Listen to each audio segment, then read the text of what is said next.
Hola, ¿cómo están? Feliz lunes de Semana Santa. Espero que estén aprovechando esta semana para descansar un poquito, para parar de correr, para tomarse un tiempo para respirar, ojalá con la familia, ojalá con la gente cercana, o si están con ustedes mismos, pues qué rico uno así como consentirse, como darse un tiempo para uno. Bueno, hoy estamos acá en este Alma Life que decidimos hacerlo. Interesante. Un escritor español muy reconocido, ya nos van a contar exactamente de quién se trata, pero vamos a hablar de un tema muy poderoso, que es la ley del espejo o como él la llama, la ley del reflejo. Y aquí le doy la bienvenida en este instante a Belén Gomila Serra, a quien muchos ya conocen, reconocidísima terapeuta española, PhD, es coach del Barça, una mujer absolutamente increíble y mi partner del programa de Mujeres Lit, Mujeres Libres que impactan y transforman el mundo. Bienvenida, Belén, ¿cómo estás? Hola, bienvenida Carolina. Pues aquí con unas ganas ya de encontrarme en este Alma Life con todos vosotros, que estaba toda la semana ahí con ganas, ganitas. Mira, Bueno, y Noelia. acaba de llegar también esta otra mujer maravillosa, Noelia Romero, creadora de Conciencia Efectiva, una mujer también con una hoja de vida absolutamente increíble, ¿no? De casualidad también estuvo muchos años con el Barça Fútbol Club y hoy está en todos estos temas de conciencia, de compliance, también es una alta autoridad mundial en compliance, pero está con todos estos temas muy poderosos de conciencia y es justo Noelia quien ha invitado a este personaje maravilloso que tendremos hoy. Bienvenida, Noelia. Muchas gracias y un placer estar aquí como siempre. Hola Betlén, hola Carol. Y Hola, estaba Noelia. esperando a nuestro invitado, que me hace mucha ilusión. Esto no lo había dicho, pero nació en el mismo pueblo que yo. Y vivió durante muchos años en donde yo vivo ahora, que es un pueblecito muy pequeñito, que es San Boi de Llobregat. Así que casualidades de la vida, hemos sido vecinos, Ah, prácticamente. qué bueno. Cuéntanos un poquito de quién se trata, sobre todo para la audiencia, quién es Xavi. Cuéntanos un poquito de él. Bueno, pues Xavier Guix para mí es un referente. La verdad es que todos los invitados que vienen aquí me gustan mucho, pero la verdad es que este tenía especial ganas. Es una persona a la que yo admiro mucho, miro cada día mucho sus vídeos y para mí, pues un poco está en mi día a día, de alguna manera. Xavier Guix es licenciado en psicología, ha hecho el máster de pensamiento contemporáneo, ha escrito una docena de libros, está como divulgador de crecimiento personal, colabora como profesor en la empresa Cuestiona de Desarrollo Personal, también en la Fundación de Ecología Emocional y bueno, y muchas cosas. Antes era periodista y cambió un poco su vertiente de periodista de radio para dedicarse a la psicología y a la psiquiatría. De hecho, aquí en San Boi de Llobregat hay un psiquiátrico bastante importante y él estuvo durante años aquí. También está en medios de comunicación, colabora con medios de comunicación como El País Semanal, l'Ofici de Viure aquí en Cataluña y versión RACU en el RAC. Entonces, bueno, es una persona bastante interesante. Ha sacado este libro de la ley del reflejo, que ahora veremos, que es muy práctico, es muy práctico. Él siempre lo hace bastante práctico. De hecho, Francesc Miralles lo recomienda por la practicidad, cómo lo aterriza, porque hay veces que tenemos ideas controvertidas con respecto a qué significa la ley del espejo y del reflejo.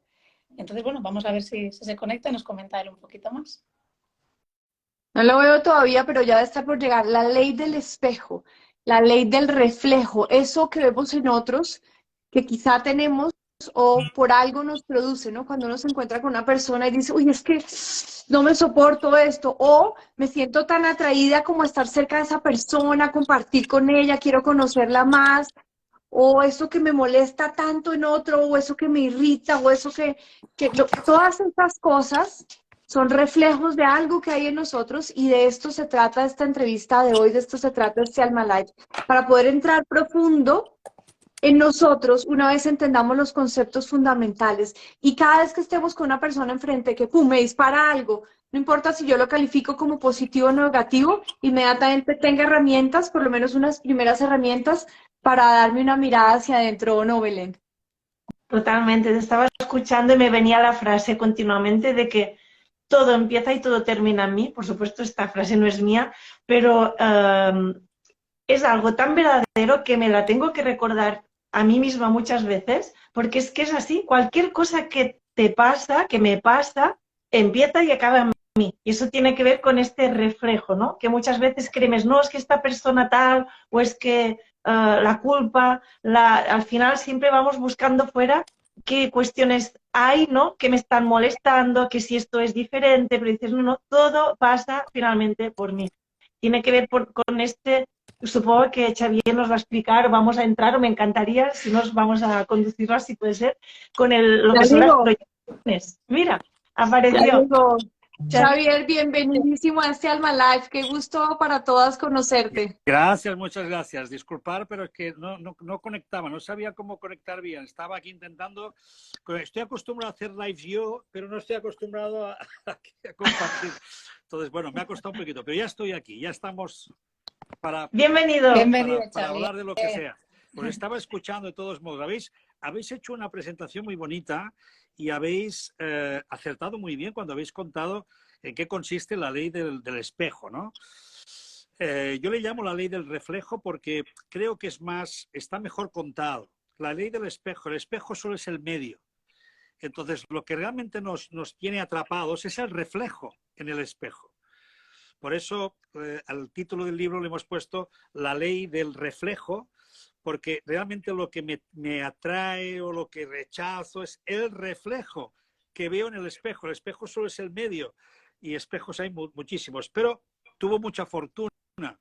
La idea, toda la vida se ha utilizado el tema del espejo como un espejo del alma, el espejo en el que tú te ves, etcétera, etcétera. Por lo tanto, no vamos a luchar contra eso. Pero como ya existe un libro que se llama La ley del espejo, pues tenía que encontrar también una manera de distinguir claramente que no era lo mismo. Entonces ahí nació la idea de la ley del reflejo, porque además de lo que uno tiene que acabar desprendiéndose es precisamente del reflejo, no del espejo. El espejo, déjalo donde está. Si lo que te tienes que cuidar de no caer en la trampa es de quedar atrapada o atrapado en el reflejo. Ese es el problema. Interesantísimo. Te voy a hacer la primera pregunta y aquí vamos a estar rotándonos todas. A ver, ¿cómo en el momento en que yo esté frente a una situación o frente a una persona que me dispara, cómo reconozco yo ese reflejo? ¿Cuál es ese proceso que deberíamos hacer? Sí. Bueno, el reflejo siempre representa algo que primero estuvo en mí. Por lo tanto, perdemos incluso la referencia de desde cuándo yo en mi vida pude haber tenido o pude haber tenido alguna experiencia que me causó una inquietud, un malestar, una ansiedad. Y entonces esa experiencia, que puede ser a una edad muy temprana, la fui rechazando de mi vida. Uy, yo no quiero ser así, no me gusta ser de esta manera. Y entonces lo voy rechazando de mí, pero cuando más lo rechazo de mí, más lo empiezo a ver fuera de mí. Entonces, cuando yo voy viendo fuera de mí esos reflejos, voy viendo fuera de mí esas cosas, cada vez me parecen más que no son cosa mía, que son los demás que son así. Entonces, cuando voy viendo que son los demás que son egoístas, maltratadores, narcisistas, etcétera, etcétera, etcétera, pero recordar que también puede ser en positivo. Personas que me atraen mucho, porque es muy espontánea, porque es muy sincera, etcétera, etcétera. Entonces, todos esos detalles están hablándome de mí, no del otro. Porque el otro no lo está viviendo como yo le veo, lo está viviendo de otra manera. Por lo tanto, primero estuvo en mí, luego lo empecé a ver en los demás y ya al final se convirtió ya en algo general. Se convirtió en algo que sencillamente es así. El mundo está lleno de gente así. Entonces le ponemos una etiqueta y queda grabado en esa etiqueta que aparentemente no tiene nada que ver con nosotras o con nosotros. Entonces, el ejercicio que tenemos que hacer es descubrir estas partes proyectadas, dándonos cuenta a partir de dos elementos. Uno, cuando me duele mucho, es decir, cuando me enfada mucho, por lo tanto me tiene que enfadar, me tiene que irritar, tiene que ser algo insoportable, insufrible, que es cuando decimos, No soporto a la gente que es de esa manera. No puedo aguantar a mi jefe porque no sé qué. Es que mi madre es imposible. Entonces, ahí vamos viendo que hay sombras. Por lo tanto, ahí descubrimos cuando nos duele o cuando, por lo contrario, es algo que nos entusiasma. Oh, es que es única, es que es especial, es que no hay nadie como esa persona. Uf, ahí seguramente también hay sombras. Entonces, tenemos que distinguir dos tipos, diría que generales. Uno es el que os he contado, este que os acabo de contar. Es el proyectivo, es la proyección, que es el que estudió Freud. Entonces, Freud, cuando analizó los mecanismos de defensa, incluyó el mecanismo de la proyección. Y consiste en eso. Todo lo que primero estuvo en mí, pero lo viví con ansiedad o angustia, lo rechazo fuera de mí, lo veo fuera. En cambio, Jung, que es el segundo referente, hizo una visión un poco diferente, porque dijo, todos tenemos sombras, y las sombras representan todas aquellas partes que no nos gustaría ser, que no nos gustaría tener, que no nos gustaría que nos vieran en nosotras o en nosotros. Y esas sombras no pertenecen exclusivamente a la persona, sino que pertenecen a la humanidad entera. Entonces, todos, de algún modo, tenemos información, patrones que forman parte de nuestra evolución humana. Y parte de esos patrones, aunque no los queramos ver, aunque consideremos que no tienen nada que ver con nosotros, pero están ahí. Son nuestros pequeños pecados, son nuestras pequeñas miserias, pero no queremos verlas porque no nos gustaría ni ser así ni que nos vieran siendo así. Entonces lo rechazamos, lo escondemos. Entonces, al esconderlo, se convierte en una sombra. ¿Por qué? Porque no quiero verlo, pero sé que está ahí, porque la sombra no me abandona, siempre está ahí detrás. Entonces, fijaros cómo tenemos dos elementos. Uno que está detrás, sombra, y uno que está delante, que es proyección. Entonces, en la proyección no me reconozco en nada, pero en cambio la sombra puede ser que sí, que cuando me lo ponen por delante, cuando me lo hacen ver, entonces puedo decir, sí, yo creí que no era avaro, pero veo que en ciertas cosas tengo un punto de avaricia. O yo no creí que fuera una persona celosa o una persona envidiosa, pero ahora que lo pienso, cuando mi vecino, cuando veo a mi pareja, sí que tengo un poco de envidia. Es decir, decimos un poquito, lo hacemos pequeñito, pero en realidad no es pequeñito, es que está ahí. Solo que no nos gustaría que nos poseyera del todo, efectivamente. Por eso lo llamamos sombra. Entonces, el trabajo de toda una vida es un trabajo de ir descubriendo que lo que tenemos detrás, lo que tenemos que delante, tenemos que recuperarlo como propio. Tiene que estar aquí conmigo y darme cuenta de que yo tengo, como todo el mundo, lo tengo todo. Y puedo serlo todo. Pero hay cosas que me apetecen más, hay cosas que las tengo más resguardadas, pero no debo ignorarlas, porque si las ignoro las voy a proyectar. Entonces ahí es donde viene el problema con la ley del espejo.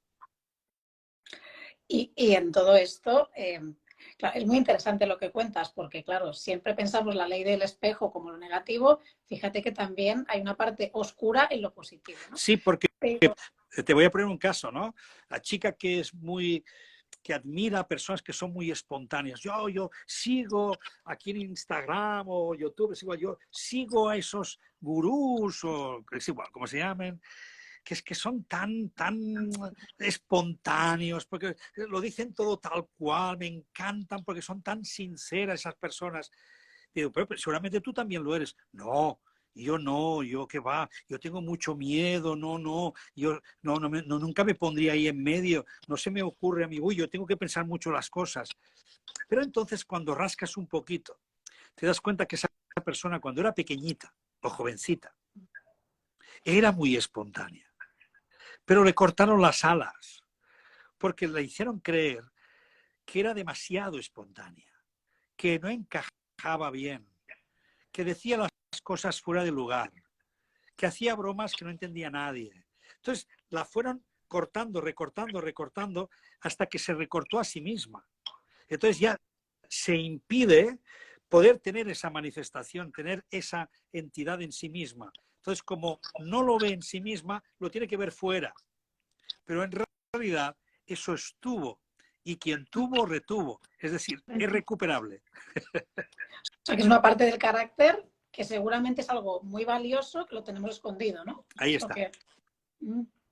Y Xavier, claro, relacionado con esto, todas las personas que ahora nos están escuchando, si alguien dice, ok, esto de proyectar me empieza a quedar claro, esto que veo en el otro, algo que está en mí pero que no quiero ver, entonces, ¿cómo sería algún tipo de práctica, alguna forma para poder trabajar con esto? Es decir, ¿qué podemos hacer para poder trabajar con esta cosa de la proyección? Para poder llevarla a nuestra vida, para poder, no sé, dar un paso, un pequeño Sí, paso. lo primero es darse cuenta de aquello que te molesta. Porque si no te das cuenta y lo ves como que no tiene nada que ver conmigo, porque ¿sabes qué pasa? El problema de estas cosas suele ser el mismo, que cuando nos comparamos con el otro, nos vemos que no tenemos nada que ver con el otro. Entonces, claro, yo veo al otro que es egoísta y yo no lo soy. Entonces, yo no soy egoísta. No, imposible. Yo no soy como esa persona. Fíjate, yo no soy como esa persona. No, es que no eres, ni vas a ser, ni tienes que ser como esa otra persona. Por lo tanto, no te confundas, porque por ahí se confunde todo el mundo. Yo no soy como ese, no. Tú eres tú y el otro es el otro. Pero hay algún aspecto del otro que te hace una sombra, que te produce un malestar, una molestia, y esa molestia te pertenece a ti. Entonces, tienes que dejar de ver fuera para darle la vuelta. Eso le llamamos invertir. Entonces, primero ponle un nombre.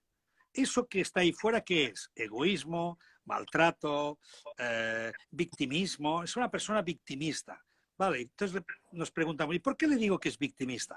Porque todo el día se está quejando, porque no hace nada por resolver sus problemas, porque tal. Pero en cambio yo no. Yo todo lo contrario. Yo cada día estoy luchando, porque no quiero victimizarme, porque yo soy una persona que se hace responsable de todo, y por lo tanto yo no tengo nada que ver con ella. Ya. Entonces vamos a invertir el tema. Ahora que le hemos puesto un nombre, victimismo, vamos a invertir. ¿Qué hay de víctima en ti? Nada. Nada. Bueno, pero te estás quejando todo el día de esa persona que es tan victimista. Entonces, si te quejas tanto de que es victimista, estás haciendo lo mismo, ¿verdad? O puede ser que te pongas en el lado contrario. Yo soy la buena, yo no soy victimista, en cambio la otra sí. Por lo tanto, me estoy colocando por encima. Me estoy justamente alejando al otro extremo. Pero aún más, si invertimos el victimismo, a lo mejor tienes que preguntarte, oye, ¿y por qué tienes que ser tan responsable de todo? A lo mejor en tu vida tendrías que incluir, fíjate, integrar en tu vida un cierto victimismo. No en el sentido de hacerte la víctima, sino en el sentido de no tener que hacerte cargo de todo y ser tan responsable. Entonces, esa persona que es tan víctima te está enseñando algo que tú estás rechazando de ti. ¿Y qué estoy rechazando de mí? Esa capacidad de decir, hombre, pues también tienes derecho a quejarte. Ah, pero yo no me quiero quejar porque entonces eso no está bien, porque... Ah, qué interesante.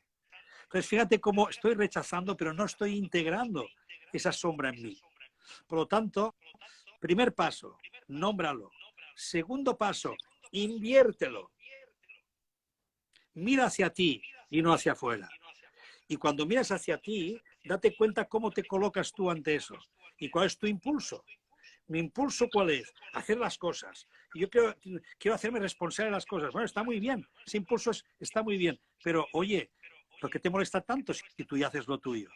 Por lo tanto, ahí tienes que darte cuenta que estás rechazando algo que quizá te conviene. Solo que no tienes que hacerlo igual que el otro. Si lo haces como el otro, entonces sí que te estás victimizando. Y si te estás victimizando, entonces te sentirás como el otro y no quieres ser como el otro. No. Es que no se trata de que seas ni hagas como el otro. Se trata de que integres esa parte, ese aspecto que quizá te falta en tu vida. No porque te falte, sino porque lo estás rechazando. Ahí está un Me encanta ese poco concepto. el trabajo de la integración de la sombra en ti. ¿Se ha entendido más o menos? Se entendió. Súper bien. Vale, porque Perfecto. Hay es que Perfectamente. no es un fácil, ¿eh? retorno. No es Sí, fácil de entender eso, no es fácil. Después de años intentando entenderlo, creo que lo he entendido. Sí.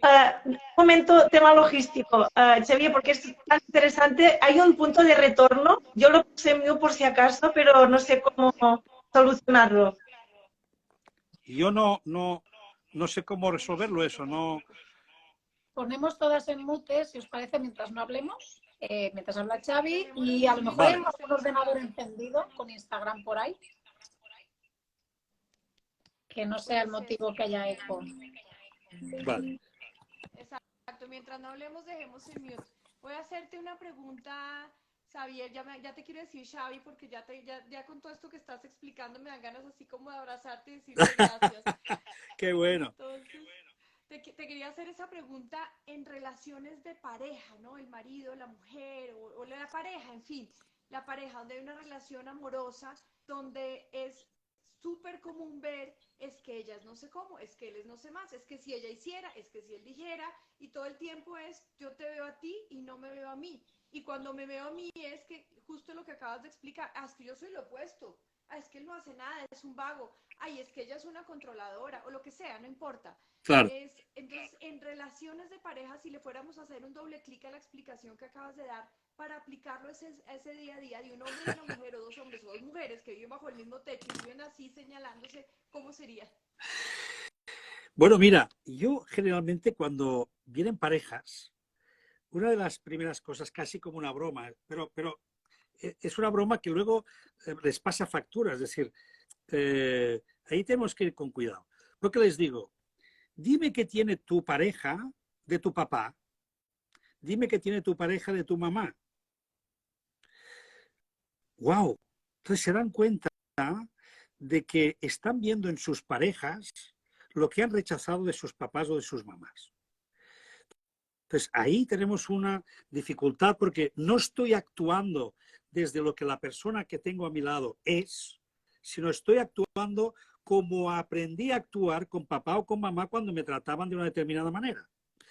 Entonces, las parejas lo primero que tienen que aprender es a darse cuenta de qué aspectos del otro me están recordando o a papá o a mamá. Porque si es así, entonces tenemos un problema. Ese problema no se va a resolver hasta que podamos darnos cuenta de que el otro solo es una manifestación de lo que yo aprendí con papá o con mamá. Y por lo tanto, mi pareja ni es mi papá ni es mi mamá. Entonces tengo que aprender a relacionarme con ella desde la realidad de lo que es. Y para saber la realidad de lo que es, tengo que aprender a conocerla, no a proyectarla, no a verla desde mis sombras, sino verla tal como es. Y eso es un proceso, porque lo que más cuesta en la pareja, una de las cosas que más cuesta, indudablemente es reconocer y aceptar al otro tal como es, sabiendo siempre que el otro es el otro. Y que por mucho que lo sienta como propio, por mucho que lo sienta como mío, por mucho que lo sienta como próximo, por mucho que sienta que está en mi vida para que yo precisamente pues también le ayude y para que crezcamos juntos, hay momentos, aspectos y situaciones donde no puedo hacer nada más que aceptar y reconocer que el otro es el otro. Lo que significa que no va a hacer las cosas como yo, no va a sentir como yo, no las va a ver como yo, no va a percibir como yo, no va a ver lo urgente igual que yo, etcétera, etcétera, etcétera. Por lo tanto, en lugar de pelearme con mi pareja, intentando que sea lo que yo espero que sea, ahí es donde yo tengo que ser consciente de decir, es lo que es. Y tengo que aprender a aceptar eso que es, y si no puedo con eso, tendrás que dejarlo, porque significa que no vas a poder con eso. Pero pasarte media vida peleándote con alguien para que sea lo que tú esperas que sea, es terreno perdido, no sirve para nada. Yo recuerdo que me impactó mucho hace muchos años una señora mayor, unos 70 años, una cosa así, que su marido le pidió el divorcio a los 70 y algo. Y la mujer estaba desesperada, pero ¿qué ha pasado? ¿Pero qué ha ocurrido? Y entonces, estudiando un poco el tema, nos dimos cuenta de que ella llevaba muchos años haciendo su vida y ya llevaba mucho tiempo haciendo la suya. Pero ella se había pasado más de 40 años esperando que él cambiara, que se diera cuenta y que hiciera las cosas como ella quiere. No podemos llegar ahí. Son casos un poco extremos. Hoy en día esto ya se lleva un poco mejor, porque ya tenemos como mucha más información y mucha más cultura psicológica, y seguramente eso ya no volvería a ocurrir. Pero tengamos en cuenta, por favor, que el otro es el otro, aunque parezca mentira. Pero caemos en la trampa de hacer lo propio, y cuando lo hacemos propio le estamos proyectando todo lo nuestro. Y queremos que viva igual que nosotros y que sienta como sentimos nosotros. Inútil. Por lo tanto, en el intento de descubrirse a uno mismo, si estoy tratando al otro como otro, ahí es donde uno va descubriendo sus sombras. Y va descubriendo que en esas sombras se esconden papá y mamá. Porque sigo teniendo ciertos aspectos o heridas que han quedado pendientes, que han quedado sin resolver del pasado. Y entonces lo estoy viviendo a través de mi pareja, que está repitiendo el mismo patrón. Es que es más, cuando analizas la historia de la pareja, dices, escogiste a tu papá o escogiste a tu mamá. Entonces, por favor, también no escojan a sus papás, escojan a gente diferente. Pero tenemos la manía de ir a buscar lo mismo, porque es lo que proyectamos sin darnos cuenta. Bueno, y porque dicen, esto, dime tú, Xavi, ¿cómo lo ves? Dicen que es porque nos sentimos cómodos, porque como cuando hemos sido pequeños, ¿no? Estábamos cómodos con papá y mamá con ese carácter, pues yo busco a mi pareja con ese carácter, porque para mí no para mal, ¿no? Para Exacto. mí no para mal. Por eso, una forma de decirlo sería como titular: todo lo que te parezca familiar, déjalo, olvídalo. Es que la veo o lo veo y es como si lo conociera de toda la vida. Vamos mal. Bueno, déjalo. Sabes que estás cambiando radicalmente los paradigmas del amor, ¿eh? Con Bueno, esta frase. Porque... Yo creo que somos unos cuantos que ya estamos intentando darle la vuelta a eso para que ya nos caigan esas creencias infantiles que tenemos sobre el amor y las relaciones, ¿no? Entonces, una de ellas probablemente es eso. Cuando escoges algo muy familiar es porque te estás acomodando a lo conocido. Y hay que tomar un cierto riesgo. Hay que tomar una cierta aventura de explorar en lo diferente, de explorar en lo desconocido, para que te enriquezca en tu vida. Si no, vas a ir a parar lo de siempre. Y encima vas a culpar al otro. Encima vas a culpar al otro de que no te deja que tú seas tú. Exacto. Esto es totalmente así, y voy a reconocer que yo he tenido que atravesar varias parejas para entender esto. Claro. Porque no me aclaraba, ¿eh? No me aclaraba muy bien, y bueno, ahora con 51 creo que empecé a encaminarme un poquito, pero bueno, todavía estoy empezando a aprender. Estamos siempre aprendiendo, somos aprendices de la vida, y por lo tanto estamos siempre aprendiendo. No hay duda de que sencillamente hay que dejar que se abra en nosotros siempre lo nuevo, ¿no? Pero bueno, los viejos programas, las programaciones, el Matrix que hemos construido está ahí, y yo entiendo que cueste. Y cuanto más mayor uno se hace, también más le cuestan los cambios. Ya un poco se va adormeciendo, se va ya acostumbrando tanto a lo de siempre que le cuesta mucho el cambio. Entonces, aunque tenemos circuitos neuronales que son plásticos y pueden cambiar, nos gana el hábito y una cierta pereza de querer que las cosas sean diferentes. Al final, un poco el aprendizaje en la vida también es aprender a acomodarte en cómo eres. Por eso llega un momento también que ya no luchas, ya dices, bueno, ya no me quiero cambiar, ya me acepto como soy. Bien, pues eso mismo, hazlo con el otro, acéptalo como es. Hay una cosa que quiero preguntarte, Xavi, porque yo he de decir, y voy a recomendarlo, que he comprado tu último libro, porque no me podía esperar, y porque escuché la presentación, bueno, te entrevistaron, la escuché así por online. Sí. Bueno, me encantó, entonces compré el libro y claro, y tengo aquí como 3 cosas que digo, no puedo cerrar el live sin que aparezca esto, que si no, no voy a dormir. Venga, dispara. Hay una tiene que ver, que es que además me apasiona el tema de las sincronicidades. El libro, por si acaso no lo conocen las personas que están aquí, es La ley del reflejo, el último libro, porque Xavi cree que es el número 13, ¿verdad? Este libro, El si número 13, no sí, recuerdo señora. mal. Muy bien, pues entonces, claro, aparece el tema de las sincronías, que es algo que me apasiona desde hace años y las voy anotando, y me encantó la forma en que tú bueno, lo que explicas que hay, ¿no? Que dices, no es tanto la sincronía en sí, sino lo que te ayuda a aprender esto, pero si lo explicas tú, lo Sí, explicarás muy sí. bien, A mucho veces, mejor. es que no, el humano tiende mucho a lo mágico. Nos encanta, un poco peliculeros, ¿no? Nos encanta encontrar aspectos mágicos en todo, ¿no? Tenías que estar ahí para que yo te encontrase. Ha sido hermoso. El mundo conspiró para que tú y yo nos encontráramos. Bueno, cosas de ese tipo. Nos encanta. Y por supuesto, son experiencias bonitas, no digo que no, ¿eh? Son experiencias realmente mágicas. Pero cuando Jung, que fue el que habló y el que puso ese nombre de las sincronicidades, nos habla de esa conexión acausal, por lo tanto, no sometida a la causa-efecto, sino es acausal, es decir, no tiene ningún sentido porque simplemente que mi pensamiento que está o sea, lo que yo estoy pensando con lo que ocurre ahí fuera, que se conecte, es como muy complicado. Pero bueno, a veces pasa. Estaba pensando en ti, me has llamado. Bueno, me he ido a Nueva York para no ver a nadie y me he encontrado a medio pueblo aquí en Nueva York. Bueno, cositas de esas que ocurren. Entonces, Jung, ahí fui muy preciso. Es decir, la conexión no lo es por la causalidad.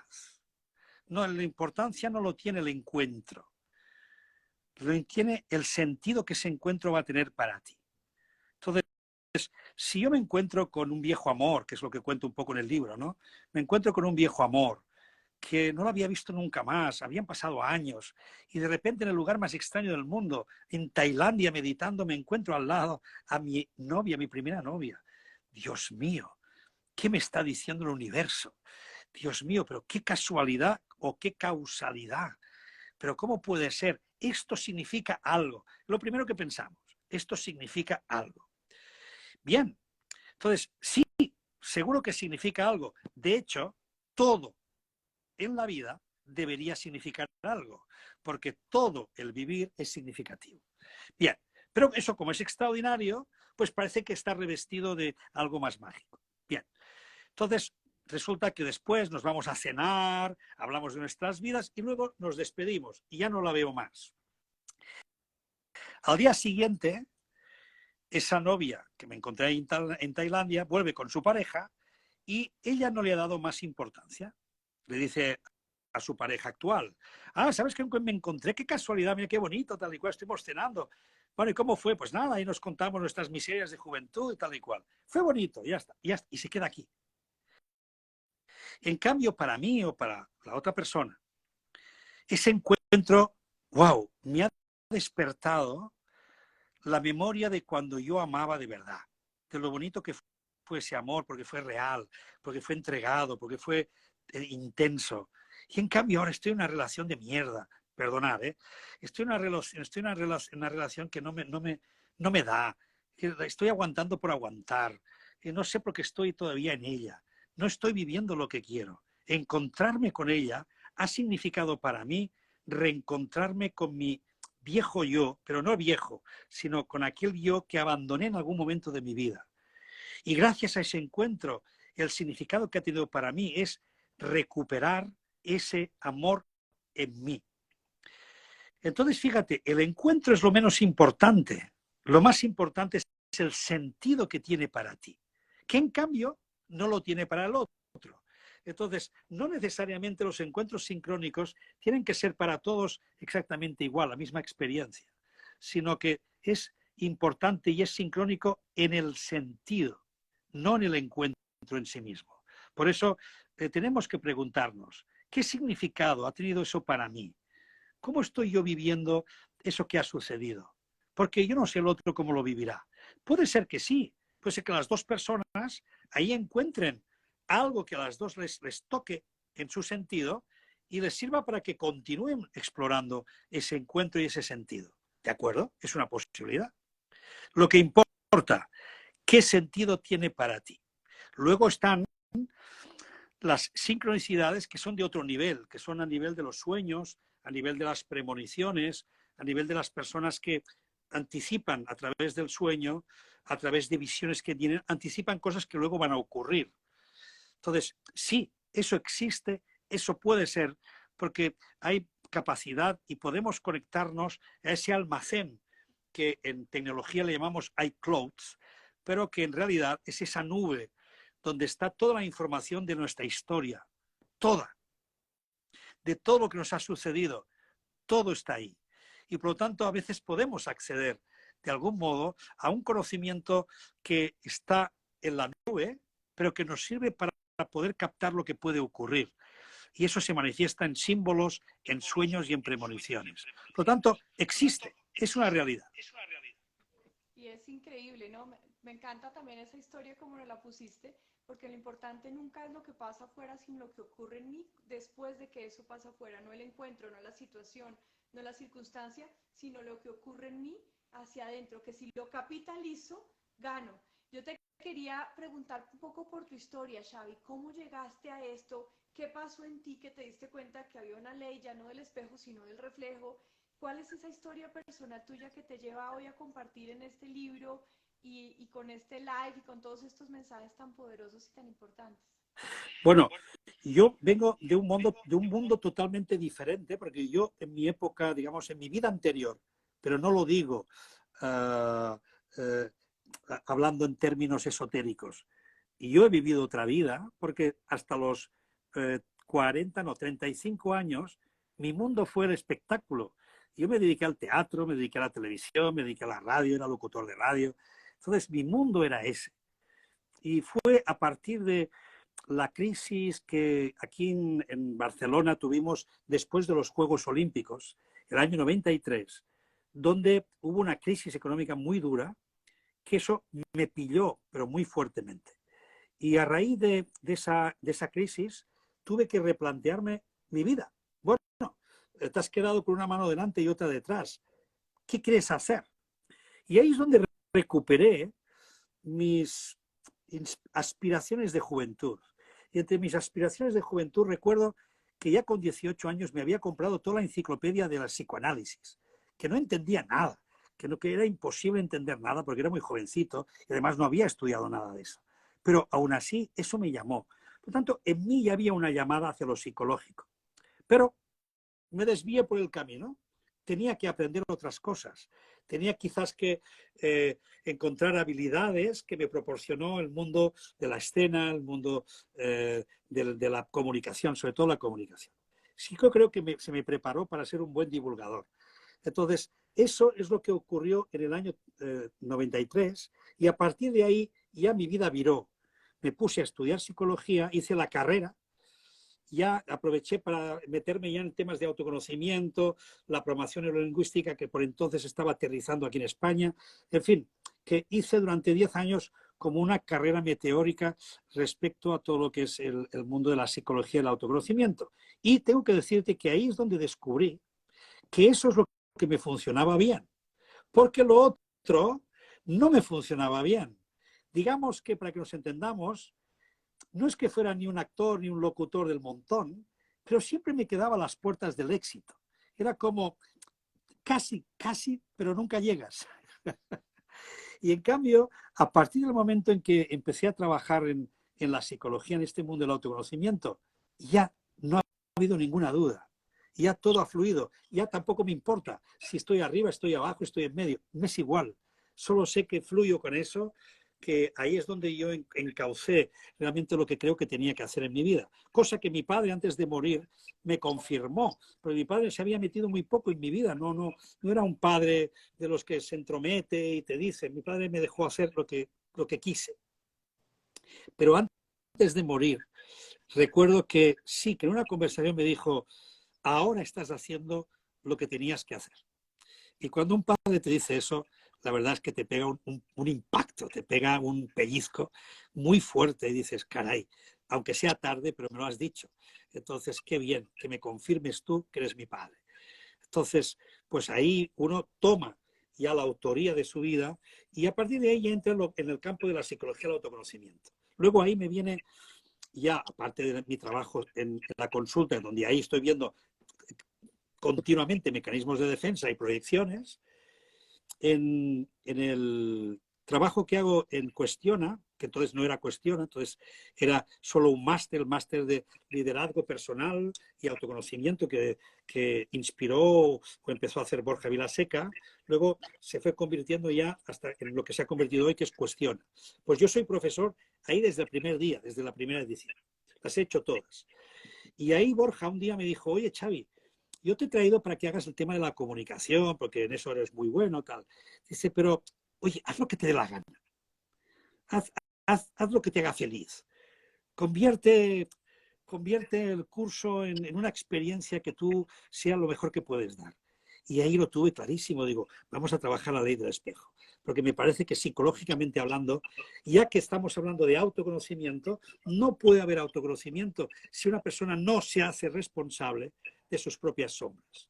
Entonces, ahí es donde empieza el trabajo real, que es no solo ver luces y dedicarse a ver iluminaciones y encuentros divinos, sino bajar también al sótano, bajar ahí a las mazmorras de tu existencia, donde se oculta aquello que tienes que resolver. Por lo tanto, ahí es donde vi claramente que tenía que hacer el trabajo con la ley del espejo, y así fue, y ahí sigo. Pero sin embargo, Xavi, tú eres un psicólogo muy espiritual. Sí. Muy espiritual. Sí, porque la experiencia, tengo que decirte, la experiencia me ha enseñado que solo el campo psicológico es como limitado. La psicología tiene un punto entrópico. Gira sobre sí misma. Entonces, claro, quiero resolver un problema y sí, quizás logro resolverlo en parte o liberarme de ciertas cosas, pero luego aparecen otras. O luego con el tiempo me doy cuenta de que en aquella constelación que hice, que vi que el problema era mamá, luego con el tiempo dices, no era mamá, era papá. Y luego con los años dices, no, era el abuelito. Y luego pasa el tiempo y dices, no, era todo el sistema familiar que estaba pervertido. Es decir, siempre vas a estar encontrando y encontrando y encontrando. ¿Por qué? Porque sencillamente el yo es inacabado. No tenemos un yo fijo, único, y que tienes que explorar, conocerlo y acabarlo. No funciona así. Somos muchos yoes. No somos un yo estructurado. Incluso te diría que el yo consciente, que como decía Gurdjieff en los años 20, creemos que es el director general de nuestra vida, cuando en realidad es el mayordomo de nuestro inconsciente. Por lo tanto, tenemos que rascar ahí, tenemos que buscar y no acabamos nunca. Por lo tanto, hay un momento donde uno tiene que ponerle un cierto parón a lo psicológico y dejarlo ahí a un ladito, decir, bueno, eso está ahí, seguro que hay aspectos que puedo ir mejorando y eso es lo que tengo que hacer, que mi yo sea un yo funcional, que funcione más o menos bien como persona, pero que no le dé más vueltas, porque no acabaré nunca. En cambio, hay un camino que me lleva a descubrir cuál es mi naturaleza más profunda, quién soy en realidad. Entonces, cuando viene la parte que nos más interesa, que es ¿qué soy? ¿Quién soy? Que es un poco lo que las grandes preguntas que se han hecho siempre los grandes maestros. Y ahí es donde uno empieza a indagar dentro de sí y empieza a buscar la parte espiritual. Y ahí cada uno puede encontrar sus caminos y ahí no me voy a meter porque es un camino que cada uno escoge. No importa tanto que sigas una tradición, que sigas un trabajo más meditativo, más contemplativo, o que te dediques al servicio, o que te dediques incluso a la filosofía, y que en lugar de trabajar espiritualmente, trabajes por la virtud, por los grandes valores que el ser humano ha ido desarrollando a lo largo de su vida. Todo está bien.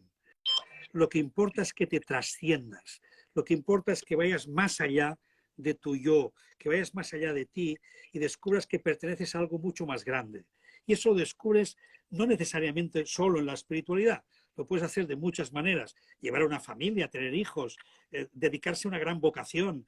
Hay muchas cosas que ya Viktor Frankl nos mostró el camino de lo que tiene sentido para el ser humano.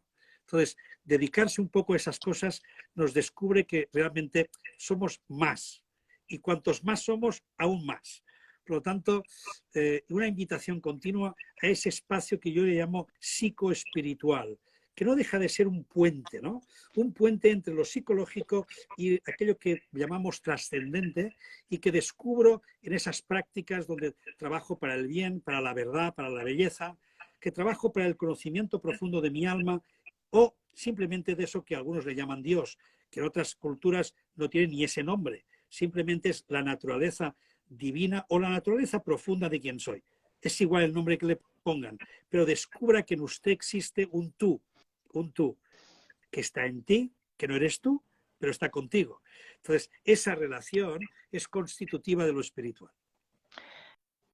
Esto, Xavi, de decir que a mí me descansó muchísimo escucharte explicar esto. Hablabas de el puente, ¿no? Decías como que tú te sentías un puente entre la psicología y la espiritualidad. Me encantó este concepto, porque de hecho yo también trabajo como terapeuta y veo, como tú decías, proyecciones, mecanismos de defensa constantes cuando acompañamos, y en mí misma, cada día, constantemente.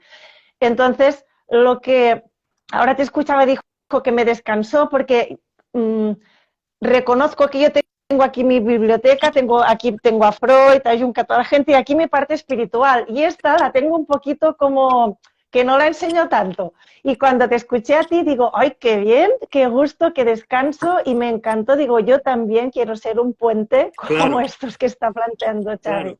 ¿Por qué? Porque, Sí, bueno, sí. puente, date cuenta que puente es pontificio.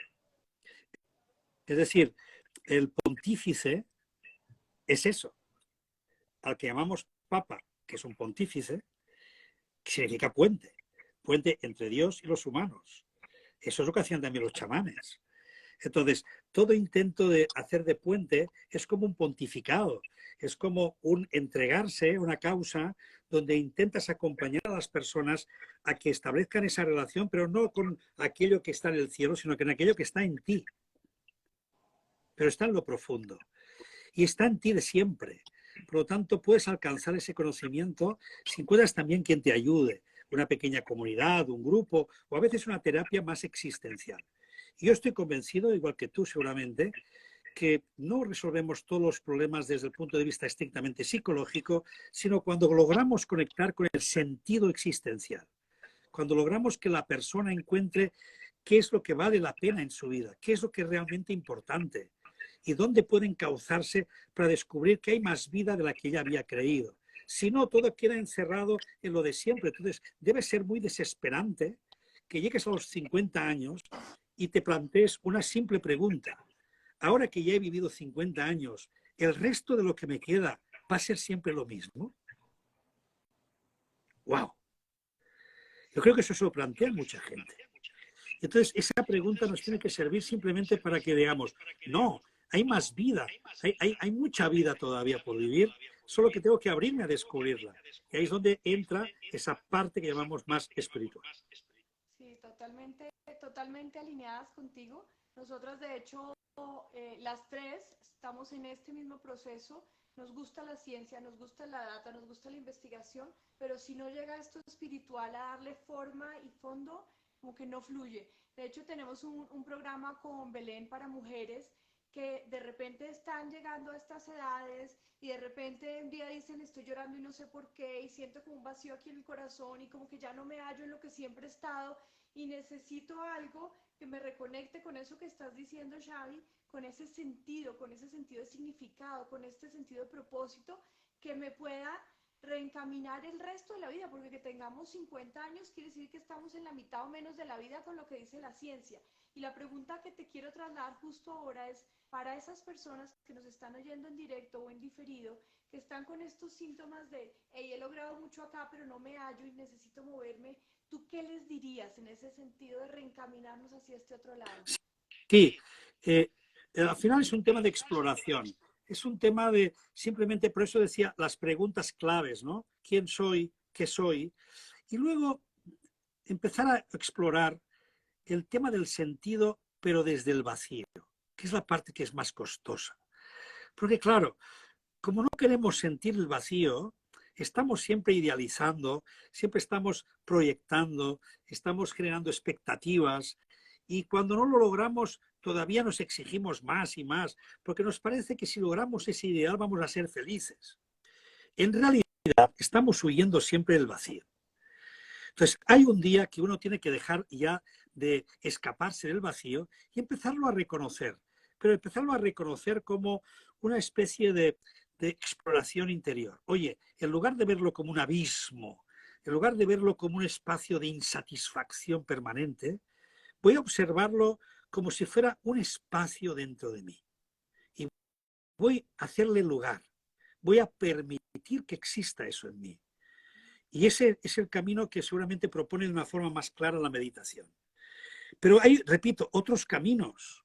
No solo es el camino del vacío. He hablado antes también del vacío, perdón, del camino existencial o el camino del propósito o lo que llamamos la ética, el servicio a los demás. Cuando una persona también se da, pero no se da gratuitamente, con aquello, me doy para que luego me den, o aquello que me doy mucho para ver si en el fondo me gano el cielo, sino doy porque tengo por dar. Y doy porque soy capaz de conectar con esa necesidad y con ese sufrimiento del otro y de algún modo me quiero acercar olvidándome un poco de mí. Porque fíjate, si trabajo mi inconsciente, voy a acabar por olvidarme un poco de mí. ¿Por qué? Porque tengo que explorar aspectos que no conozco de mí. Si tengo que trabajar la parte espiritual, voy a tener que abandonar un poco tantos yoes que están dando vueltas en mi cabeza. Por lo tanto, tengo que dejarme un poco de mí. Y si me doy en el sentido de darme a un propósito, a un reto, a una familia, a una comunidad, a eso que llamamos simplemente un propósito vital, una vocación, también tengo que olvidarme de mí. ¿Por qué? Porque si no me olvido de mí, no me puedo dar por entero. Pero eso cuesta de entender, porque tenemos el miedo, por un lado, si me doy demasiado me voy a perder. Sí, es un riesgo. Cuidado, no se pierda por darse tanto. Entonces tenemos que poner unos límites. Pero también es cierto que si solo me pienso en mí y solo pienso en lo mío, entonces mi vida es mi ombligo. Mi vida queda encerrada en lo que yo quiero. Por lo tanto, hay un punto donde uno tiene que olvidarse de sí. Tiene que abandonarse de sí para fluir con lo que la vida le lleva. Y a eso le llamamos dejarse llevar por la vida. Y eso es lo que significa para algunas personas cuando en sus rezos o en sus oraciones dicen, Dios, que sea tu voluntad y no la mía. Que cuando le dices, te entra un cague inmediato. Porque piensas, madre mía, a ver qué va a ser. Pero esto, fíjate lo que es que son aprendizajes muy buenos. Tú lo que abogas, o sea, yo como conclusión de esta charla me llevo, número 1, camino del medio, número 2, humildad. Es decir, ni tanto ni tan calvo, ¿no? Ni vayamos a los extremos de me encanta o lo odio, ¿no? El camino del medio, humildad para dejar de pensar que somos tan importantes porque no lo somos, ¿no? Porque hay algo superior a nosotros, siempre. Y esto requiere de mucha reflexión, supongo, Xavi, y de mucha humildad y de mucho abandonarse, Sí. lo que dices tú, a confiar en la vida, ¿no? Confiar. Entonces, esas dos claves, fíjate, te voy a dar una respuesta a esas dos claves que me parecen fantásticas. Primero, el punto medio hay que ir con cuidado, porque el punto medio, sobre todo pensando en Aristóteles, el punto medio, Aristóteles decía, hay un punto medio absoluto, pero hay un punto medio relativo. ¿Eso qué significa? A mí me gusta más hablar de oscilación, oscilar. Oscilo entre esos dos opuestos o esos dos extremos, porque no estoy siempre en el mismo lugar, ni cada condición de la vida me exige que esté en el medio, sino que tengo que moverme entre el frío y el calor. Entonces hay un puntito que ahí estoy a gusto, pero no siempre, hay veces que me gusta más estar más aquí. Entonces, que me permita la oscilación. Y la segunda es la humildad. La humildad viene de humus. Humus es tierra. Y tierra significa, oye, eres terrenal, no eres divino. O sea, no eres Dios, eres de esta tierra. Y como toda persona de la tierra, tienes que aprender a vivirla como tal. Entonces, tu vida no es el cielo, tu vida es la tierra. Y en tu tierra hay que trabajar, hay que estar con otros, hay que tirar hacia adelante, hay que construir juntos. Y esa es la humildad para mí importante. La humildad, como decía Santa Teresa de Jesús, la humildad como verdad. Entonces, que yo sea capaz de reconocer mi verdad, aquella que yo vivo, y la pueda manifestar con autenticidad ante los demás. Esa es la humildad. No, la humildad es un valor o una virtud de la que no se puede presumir. Por lo tanto, no puedo presumir de ser humilde, sino que simplemente en esa acción de querer estar en la tierra, con los de la tierra y haciendo mejor esa tierra, es cuando yo voy alzándome hacia el cielo. Pero eso sí, igual que el ciprés, tengo que tener los pies en la tierra, pero la mirada hacia el cielo, porque del cielo también recibo, porque yo formo parte de la vida y la vida en lo invisible está llena de dones y esos dones también me bajan, me llenan. Entonces, el vivir es un estar abiertos a la experiencia de recibir y a la experiencia de dar. Por lo tanto, dar y recibir tiene que ser un continuo en nuestra vida. Solo que tenemos que entender también sus límites. Así es, se nos está acabando el tiempo y estoy con una tristeza porque está buenísima esta conversación. Nos quedan un par de minutitos. No sé si quiero cerrar con un mensaje final, perdón que me colé acá, pero es que vi la hora, que quiera cerrar con un mensaje final para que nos quede así después de esta conversación que nos ha elevado, que nos quede ahí como la cereza del postre. Mira, lo único que se me ocurre es toma respiración y siéntete ahora y aquí. Siempre conecta con el presente, conecta con lo que está ocurriendo ahora. Estate en lo que estás viviendo y nada más. Y de todo lo que vivas, aprende. Nada más. Maravilloso, Xavi. Maravilloso. Bueno, ahora no sé si decir Mil gracias. porque a lo mejor es demasiado, ¿no? Estoy proyectando algo, Xavi, ahora. Gracias, Xavi. Gracias por aceptar esta invitación. Oye, muchas gracias a vosotras. Gracias por hacerme este espacio, por permitirme contar esas locuras y ojalá sean de inspiración para todas las personas que nos han seguido. Gracias. Y tanto que... Gracias. Gracias, Chao. Pecor. Xavi. Chao, hermosas. Muchas gracias. Namaste. Chao. Chao. Chao. Chao. Chao, chao.